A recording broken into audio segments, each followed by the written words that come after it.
Good morning. We're going to start chapter 2 of The Call of the Wild. What I'd like to do is review where we finished off in chapter 1. Chapter 1, we met our main character, Buck.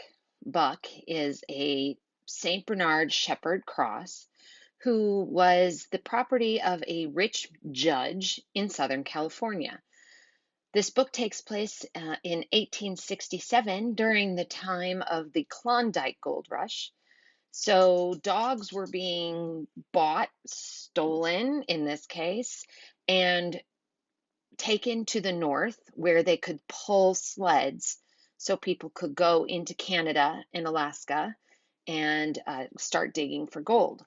So Buck has learned two really important things so far. One, he's learned that if a man has a club, you must obey him.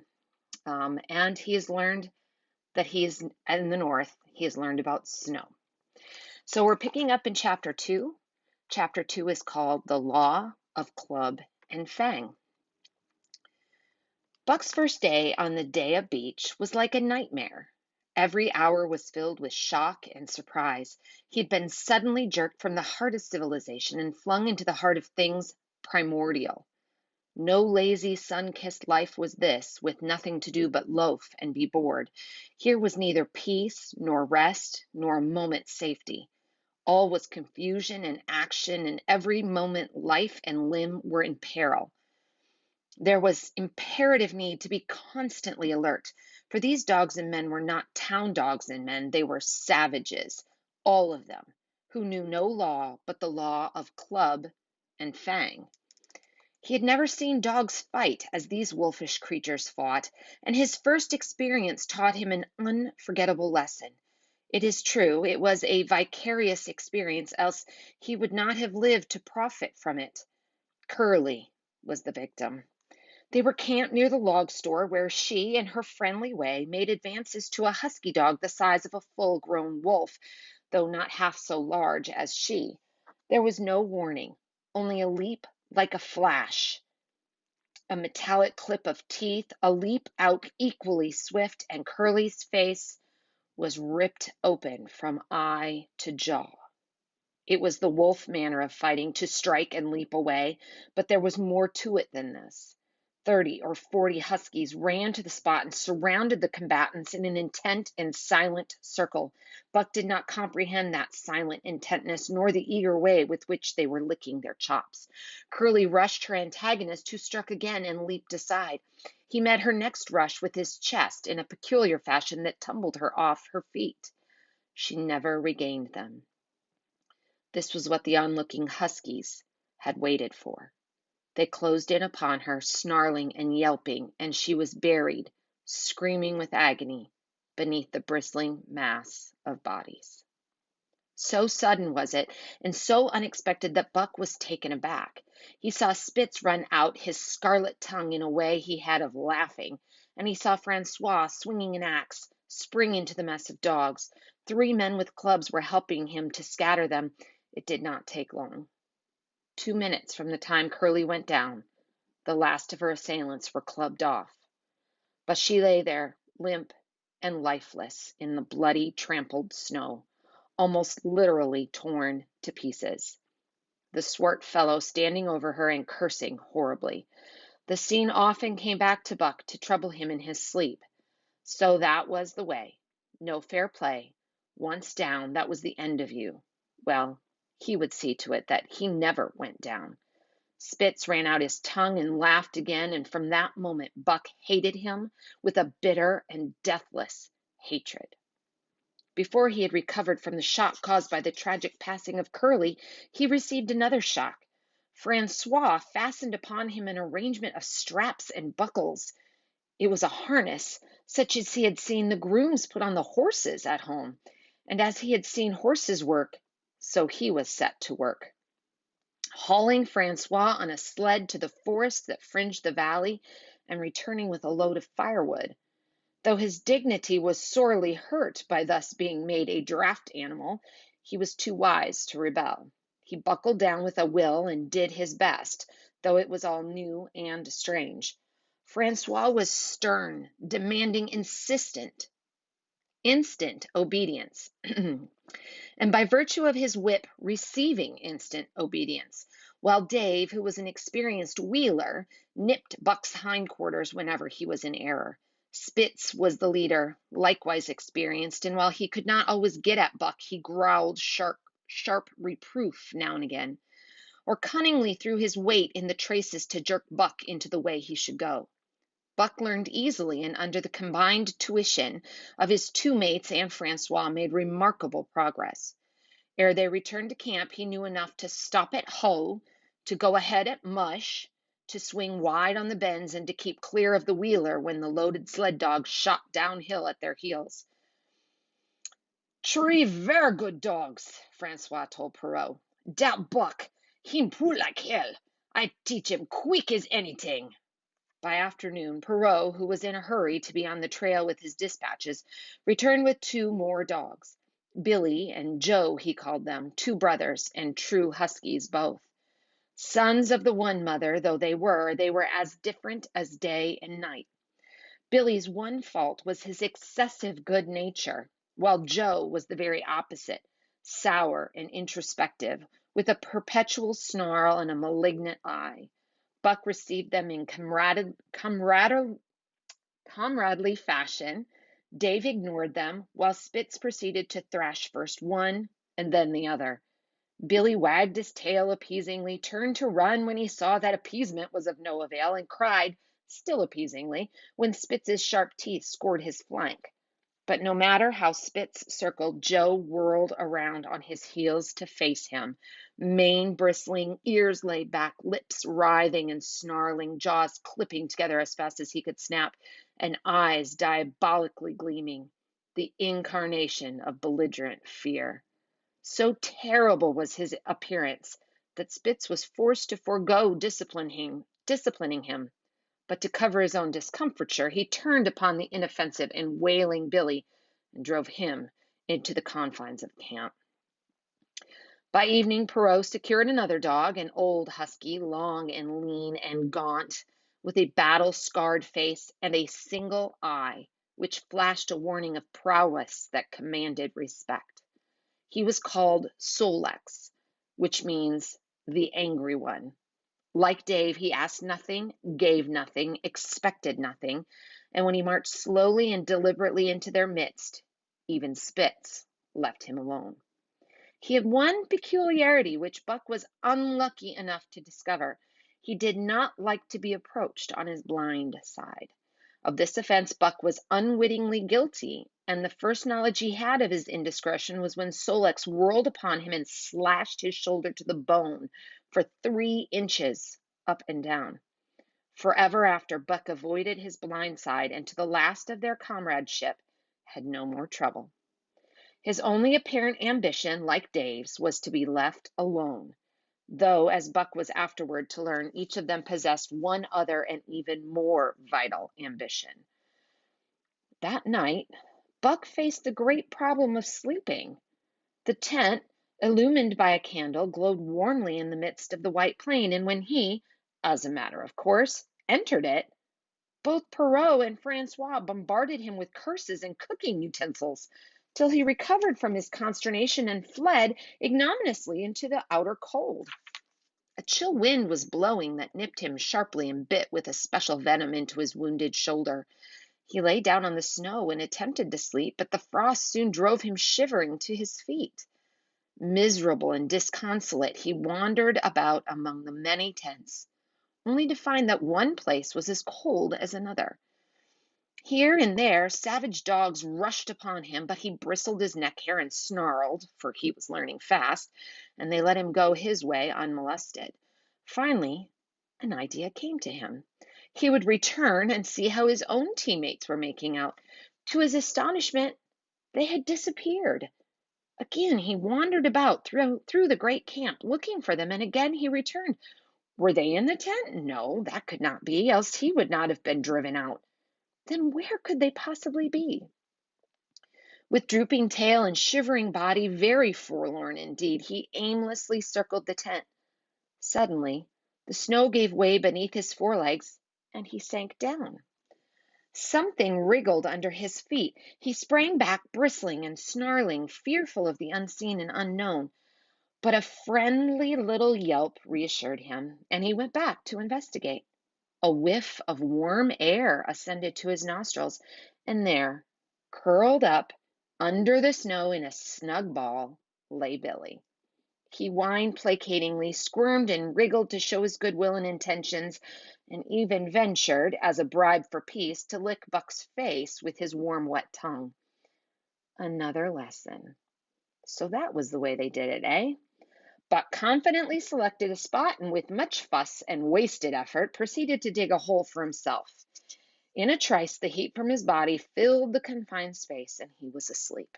The day had been long and arduous, and he slept soundly and comfortably, though he growled and barked and wrestled with bad dreams. Nor did he open his eyes till roused by the noises of the waking camp. At first he did not know where he was. It had snowed during the night, and he was completely buried.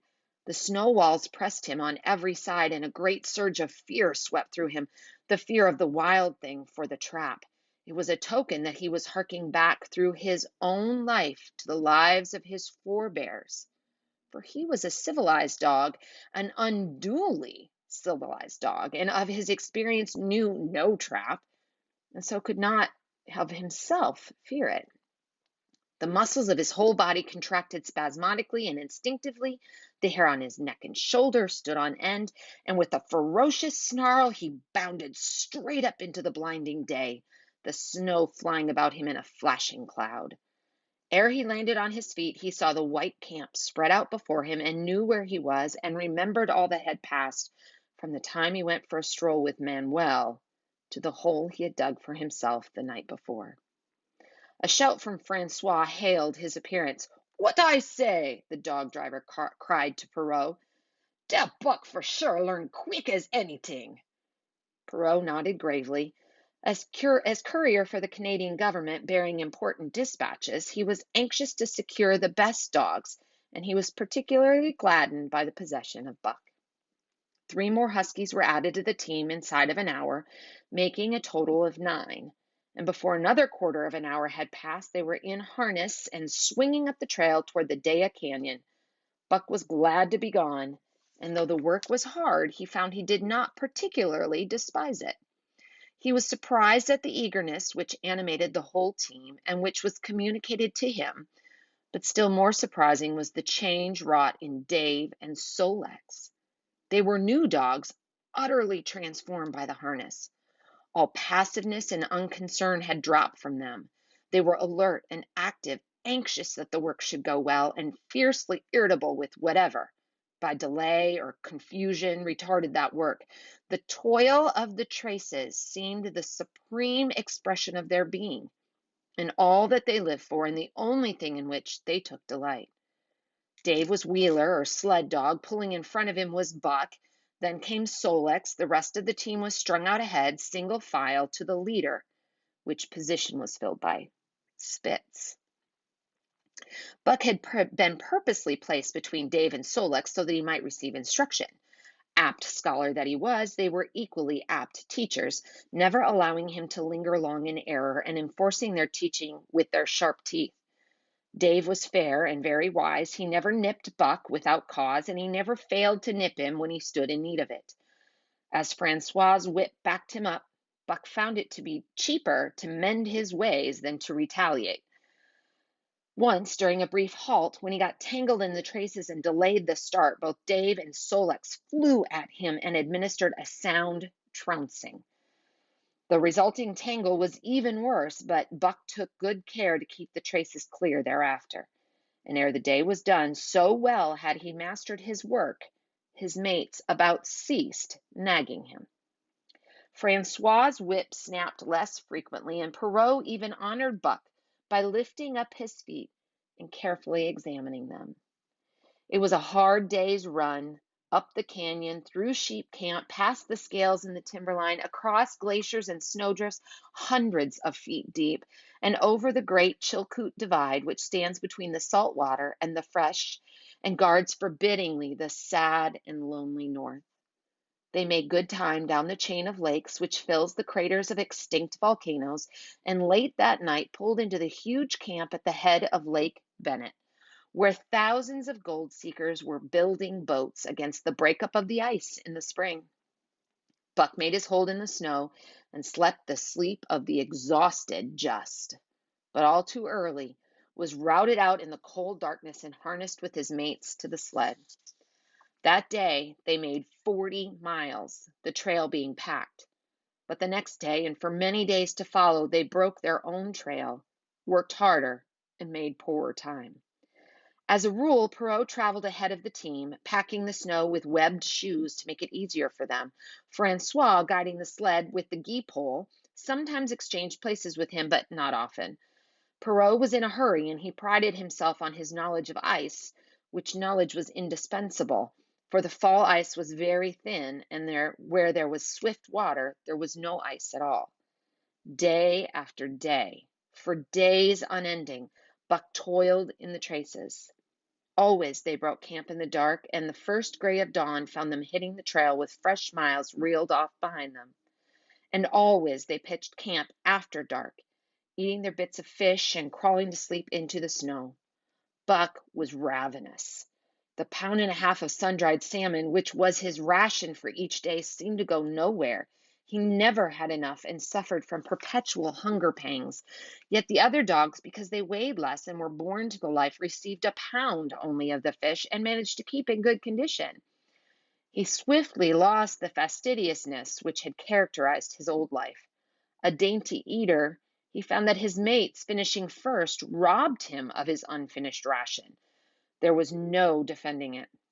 While he was fighting off two or three, it was disappearing down the throats of the others. To remedy this, he ate as fast as they, and so greatly did hunger compel him, he was not above taking what did not belong to him. He watched and learned. When he saw Pike, one of the new dogs, a clever malingerer and thief, slyly steal a piece of bacon when Perrault's back was turned, he duplicated the performance the following day, getting away with the whole chunk. A great uproar was raised, but he was unsuspected, while Dub, an awkward blunderer who was always getting caught, was punished for Buck's misdeed.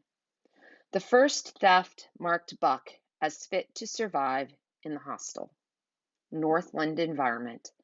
It marked his adaptability, his capacity to adjust himself to changing conditions, the lack of which would have meant swift and terrible death.